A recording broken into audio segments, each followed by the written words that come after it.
Salamlar, mən Yusif. Bugün fəlsəfə haqqında danışacağam. Fəlsəfə nədir? İlk öncə bu haqda qısa bir məlumat verim.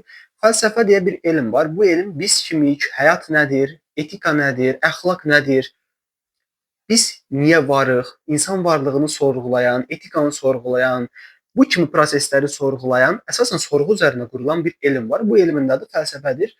Bugün sizlərə fəlsəfə haqqında danışacağam. Fəlsəfənin tarixi, fəlsəfədə kimlər var, hansı əsərləri oxumalıyıq, orta səviyyəli əsərlər, irəli səviyyəli, aşağı səviyyəli, başlanğıc əsərləri və s. kimi məlumatlar verəcəm. Gəlin başlayaq. İlk öncə, fəlsəfə nədir? Fəlsəfə sözünün qədim Yunan dilində filo, sevgi, Sofiyada hikmət mənasına gəlir. Yəni, hikmət sevgisi mənasına gəlir fəlsəfə sözünün açılışı, Yunan sözüdür. Fəlsəfə sual vermək və düşünmək sənətidir. O bizim dünyanı necə qavradığımızı, həqiqət necə çatdığımızı və etik olaraq necə yaşamalı olduğumuzu göstərən bir elm sahəsidir. Fəlsəfə niyə vacibdir? Fəlsəfə bizə daha dərin düşünməyi, kritik analiz etməyi və hadisələrə fərqli baxış bucağından görməyi sövq edən bir elm sahəsidir. Əgər biz həyata sırf A pəncərəsindən baxırıqsa, fəlsəfəni oxuyandan sonra, sırf fəlsəfə deyil, kitablar oxuyandan sonra, özümüzü elmi cəhətdən inkişaf edəndən sonra sadəcə biz o həyata A pəncərəsindən yox, həyata A, B, C, D, bir çox pəncərədən baxacağıq. Sonra baxdıq ki, pəncərələr yoxdur, artıq pəncərə yaratmağa başlayacaq. Pəncərə yaratmaq üçün də biz çoxlu biliyə malik, elmə, irfana malik olmalıyıq. Bunun üçün də nə etmək lazımdır? Oxumaq lazımdır. Fəlsəfənin sahələri vardır ki, gəlin bu haqda danışaq. Fəlsəfənin metafizik sahəsi var. Bu həqiqəti, varlığı, həyatı sorğulayan bir sahədir. Burada əsas suallar var. Bir neçə sual var ki, onlar haqqında danışaq. Metafizikada əsas suallar reallıq nədən ibarətdir? Biz həqiqətən mövcud dururuq sualları var. Burada əsasən Platonun bir neçə ideyası var. Aləmi və Aristotelin maddi aləm konsepsiyaları var. Bunlar haqqında biraz araşdırma edə bilərsiniz. Platonun aləm, Aristotelin də maddi aləm konsepsiyaları. Daha sonra epistemologiya sahəsi var, etika sahəsi var, estetika sahəsi var. Yəni bunların hər biri adının üzərində göründüyü kimi aydınlaşdıra bilərik. Məsələn, etika sahəsi nədir? Etika gözəllik, etika düzgün və yanlış nədir üzərində qurulur. Etika əsasən bu dinlə bağdaşdırılıb analiz edə bilərik.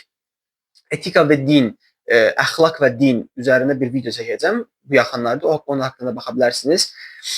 Daha sonra estetika var. Estetika nədir? Gözəllik. Gözəllik nədir? Yəni daha zahiri gözəllik və yaxud da daxili gözəllik, bir şeyin gözəl olub olmaması necə müəyyən edilir kimi sualları burada bu sahə üzərində tapa bilərik. Burada Platonundur, Kantdır, Nietzsche'nin bir neçə əsərləri, yazıları var. Oradan da əldə edə bilərsiniz. Daha sonra etikanı hardan əldə edə bilərsiniz? Kantın etika nəzəriyyəsi var. Oradan oxuya bilərsiniz. John Strott'dur, Mill'dir, Bentham'dır. Bunların da bir neçə əsərləri var. Bunu oxuya bilərsiniz. Daha sonra politik fəlsəfə var ki, adı üzərinə görə ki, politika ilə, yəni siyasətlə uyğun fəlsəfədir. Burada yenə hansı əsərləri var? Məsəl üçün Platonun ideal dövlət adlı bir anlayışı var, fəlsəfi anlayışı. Onu araşdıra bilərsiniz. Daha sonra Hobbes'dur, Locke'dur. Bunların da bir neçə yəni fəlsəfi anlayışları vardır. Yəni politik fəlsəfə anlayışları. Daha sonra nə barədə danışa bilərəm? Yəni fəlsəfənin əsas sahələrini dedik, metafizikadır, epistemologiyadır, etikadır, estetikadır, politik fəlsəfə. Yəni bunların əsas başlıca fəlsəfələridir. Daha sonra bizdə qərb və şərq fəlsəfələri var. Qərb nədir? Şərq nədir? Yəqin ki, bunlar coğrafi olaraq mövqeləri tanıyırıq. Bu qərb və şərq fəlsəfələrinin arasındakı fərqlər nədir? Biri daha çox maddə üzərinə, biri daha çox təbiət üzərinə formalaşmış fəlsəfə növləridir. Gəlin sizə qərb fəlsəfəsindən danışım. Qərb fəlsəfəsi daha çox fərdi azadlıq, bilik və rasional analizlərə əsaslanır. Buna Sokratdır, Platondur, Descartes'dir, Kantın bir neçə yanaşmalarına nümunə çəkə bilərik. Bunların hər biri ayrı-ayrılıqda çox dərin mövzuları deyə sadəcə mən bundan ötəri danışıram, sizə giriş üçün məlumatlar verirəm. Bunların hər birini ayrı-ayrılıqda analizləri də təbii ki, YouTube kanalımda paylaşacağım. Yəni qərb fəlsəfəsi nədir? Daha çox fərdlər üzərində, azadlıq üzərində, bilik üzərində, rasionalizm üzərində qurulmuşdur. Şərq fəlsəfəsi isə daha çox harmoniya, təbiətlə bilik və daxili sakitliyə fokuslanan bir fəlsəfi anlayışdır. Buna kimləri nümunə göstərmək olar? Konfutsiyadır, Budizmin fəlsəfəsi və s. kimi fəlsəfələri də şərq fəlsəfəsindən nümunə göstərmək. Zaten kinolarda, filmlərdə, bir neçə yazılarda, əl yazılarında, səyahətnamələrdə də oxuduğunuz kimi görə bilərsiniz ki, şərq, yəni daha çox Asiya ölkələri, daha çox daxili hüzura önəm verən və bundan əvvəl dünya dinləri haqqında bir videom var idi. Orada Asiya dinlərindən, Yapon dinlərindən danışmışdım.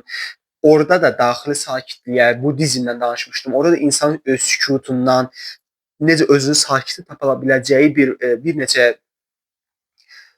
prosesdən danışmışdım. Yəni oradan da oxuya bilərsiniz, baxa bilərsiniz videoya.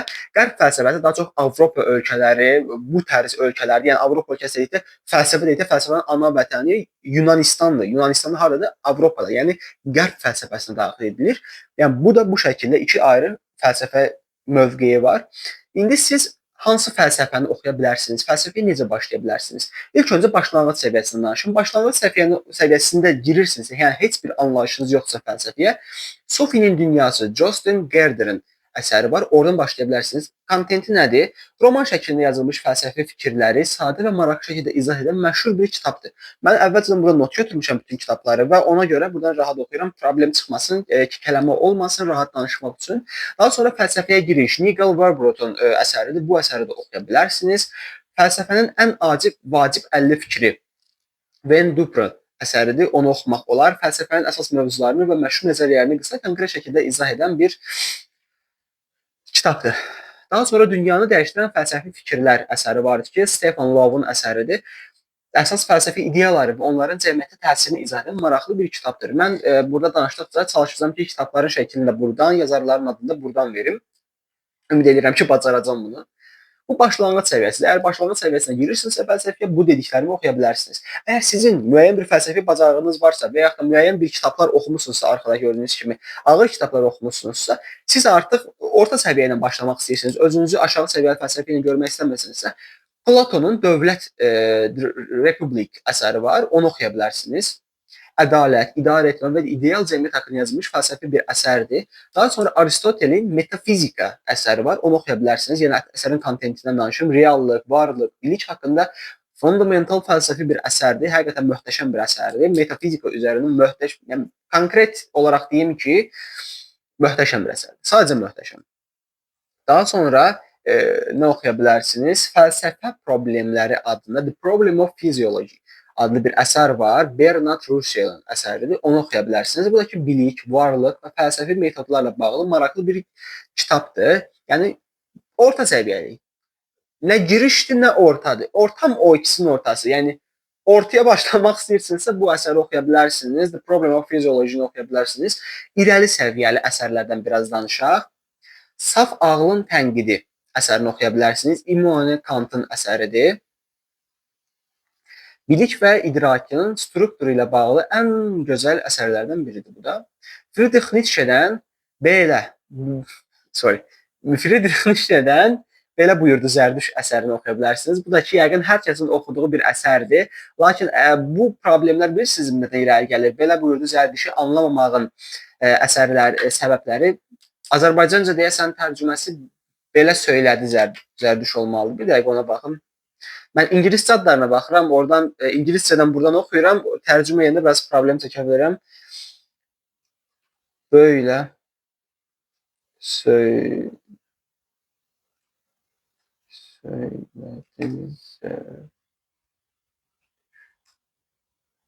Zərdüş belə söylədi. Qanun nəşriyyatda da var, kitabın qiymətini də deyim, hətta 9 manat 99 qəpik endirmə düşüb. 448 səhifədə 20% endirim var. Kitab azda 9 manat 60 qəpik, Librafda 9 manat 60 qəpik, Ali və Nino'da neçədir? Bir dənə onun da qiymətini deyim sizə. Alino Nino'da 9 manat 99 qəpik, yenə 20% endirimdir. Novellada 11 manat 25 qəpikdir. Bu şəkildə. Umiko'da da 12 manat 50 qəpikdir. Zərdüş belə söylədi, kitab evimdə 12 manat 50 qəpikdir, 10 manata da var. Yəni özünüz də araşdıra bilərsiniz. Zərdüş belə söylədi. Azərbaycanca əsərin adı buymuş. Mən buradan ingiliscə söyləyirəm, ona görə tərcümədə biraz problem yaşaya bilərəm. Bacardığım qədər ingiliscə adları verəcəm. Əxlaq, din və insan təbiəti haqqında dərin fəlsəfi fikirləri ehtiva edən bir kitabdır Friedrich Nietzsche'nin. Lakin insanlar elə hər kəsin əlində görür ki, məsələn, mənim əlimdə böyle Zərdüş böyle söylədi əsəri var. Mən bunu oxuyuram. Qıraqdan keçən heç bir kitabı tərcüməsi yoxdur. Kitab oxumayıb, gedir birbaşa o əsəri alır. Və heç kitab başa düşmür və sonra bu əsəri pisləməyə başlayır. Yox, əziz insanlar, əsəri siz başa düşməməyiniz əsərin pis olduğu mənasına gəlmir. sizin onu anlaya biləcəyiniz bir səviyyədə olmadığınızı göstərir. Əgər siz Friedrich Nietzsche'nin Zərdüşt belə söylədi əsərini oxumaq istəyirsinizsə, ilk öncə başlanğıc səviyyəsi, sonra orta səviyyə, sonra irəli səviyyəyə gəlməlisiniz. Zərdüşt belə söylədi, irəli səviyyəli bir fəlsəfi kitabdır. Məsəl üçün, başlanğıc səviyyə Sofinin Dünyası Joseph Goethe'nin əsərini oxuyun, orta səviyyədə Platonun Dövlətdir, Republik əsərini oxuyun, irəli səviyyədə sonra gəlin Friedrich Nietzsche'nin Zərdüşt belə söylədi əsərini oxuyun, Martin Heidegger'dan Varlıq və Zaman əsərini oxuyun. Mövcudluq və varlıq anlayışını izah edən bir əsərdir bu da. Mövcud və varlıq anlayışını izah edən bir əsərdir. Martin Heideggerin Varlıq və Zaman əsəri. Ümid edirəm tərcümədə səhv eləməmişəm. Daha sonra sizlərə hansı bir neçə məlumat verirəm, elə yekunlaşdırmaq istəyirəm. Sonra bizim müasir fəlsəfəmiz var, texnoloji fəlsəfələri var. Bu texnoloji fəlsəfələri daha çox süni intellektlər üzərində inkişaf etmiş baxımdan bir fəlsəfi yanaşmadır. Yəni biz düşünürük ki, fəlsəfə sadəcə keçmiş dövrləri ehtiva edir. Yox, fəlsəfə hələ də davam edir. Fəlsəfə harda davam edir? Bizim içərimizdə davam edir. Daxili proseslərdə davam edir və daim inkişaf etməkdə olan bir sahədir. Fəlsəfə həqiqətən ağır bir sahədir. İnsanın psixologiyasını pozan bir sahədirmi? Xeyr, insan əksinə psixologiyasını o qədər düzəldir ki, siz artıq düzgün psixologiyada olursunuz. Digərləri aşağı psixologiyada olur, aşağı düşünmə tərzində olur deyə onlar sizi psixologiyası pozulmuş kimi görür. Yoxsa əksində bu belə, əslində bu belə deyil. Siz normallaşırsınız, onlar qeyri-normal qalır və onlar sizi anormal kimi görür. Amma əslində siz normalsınız. Aydın oldu yəqin ki, mənim fikrim. Fəlsəfə haqqında bu qədər danışdım. Məncə idealdır. Giriş kitablarını verdim, orta səviyyəli, irəli səviyyə kitablar verdim. Fəlsəfənin tarixini çox qısa da olsa danışdım. Danışmadım əslində, çox ötəri məlumatlar verdim fəlsəfə haqqında. Özüm fəlsəfə haqqında niyə çox məlumat vermirəm? Çünki fəlsəfə haqqında çox da bildiyim yoxdur. Mən əsasən bacardığım qədər YouTube-da daha çox din üzərindən videolar çəkirəm. Oxuduğum arxada gördüyünüz kitablar haqqında videolar çəkirəm. Yəni bu tərz videolar çəkirəm. Bildiyim sahələrdən çəkməyə çalışıram. Fəlsəfə haqqında olan biliklərimi dedim. Biraz da daha biliklərim var. Onları da bəlkə sizlərlə bölüşərəm. Daha kapsamlı bir video əldə etmək üçün. Məsələn, Friedrich Nietzsche'nin tək Zərdüşt belə söylədi əsərini bir kontent alan 15 dəqiqəlik bir video çəkə bilərəm. Yəni 15 dəqiqəyə heç bir zaman insan, heç bir kəs dünya fəlsəfəsini izah edə bilməz. Bacardığım qədər sizlərə məlumat verməyə çalışdım. Giriş səviyyəsi üçün çox bələdcə bir fəlsəfi məlumat verdim sizə sadəcə. Bu qədər. Başqa nə deyə bilərəm? Başqa deyəcəyimi də bura yazım.